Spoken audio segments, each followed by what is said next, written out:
Simon's overly large head went back so far he stumbled and righted himself as he looked at the distant ocean sky. He scratched his beard and contemplated the gathering clouds.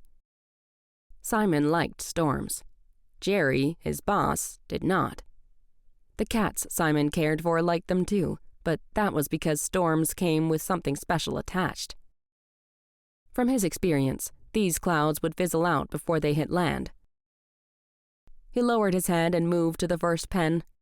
Carla and Tibby, the female lions brought in together a week before, stared at him with distrust, which he ignored.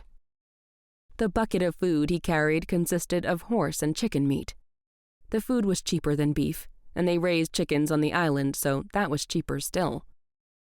Savage Sanctuary Island cost a lot of money to run, and Jerry was always yelling at Simon about food expenses and vet bills. Simon knew they couldn't lower the amount of food provided to the large cats, or they would become more aggressive. He approached the pen, and Carla's teeth bared, while she made a low, grumbling noise of displeasure. Tibby, the smaller of the two, huddled in the back of the cage, her fangs showing, though she didn't make a sound. Simon didn't really know their story, and he didn't know them.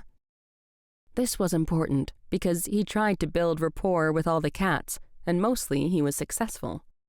For these two, he would need to wait and see. Carla came forward when the food was offered, but Tibby stayed where she was.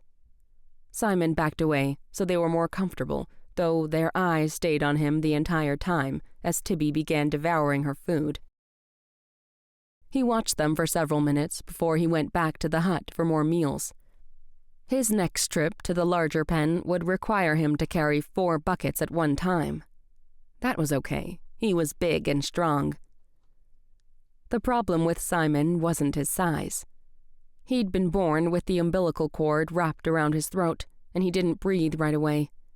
They said it damaged his brain. Simon wasn't sure about that. A man didn't need to know more than his job required, and Simon knew everything about the cats. They loved him, or at least some of them did. He loved them all, even the mean ones. It wasn't their fault. His birth injury didn't, however, damage Simon's growth, and by the time he was 18, he stood 6'7".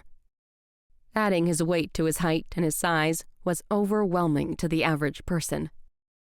Simon tried not to let their stares and mean words get to him. His world was the cats, which were rescued from zoos and private owners. Savage Sanctuary Island made some of its money off people visiting and seeing the rescued cats in their natural habitat. It was all for show, because when normals weren't on the island, the cats were kept in small cages, and bad things happened. Simon hated thinking about the bad things. Normals were not cat people. They wanted to stare, watch them eat, and pat themselves on the back for donating money to a good cause. They thought the cats were better off than if they were out in the wild, which simply wasn't true. Simon knew this because no matter what people called him, he wasn't stupid. His job was to care for the cats, and he was very good at his job. Simon fed the lions and other cats while saving his favorite cage for last. He went back to the hut for tastier food because he liked to spoil Indra. Unlike the other cats, he entered Indra's cage and pet the large, orange-striped head that rubbed against his side.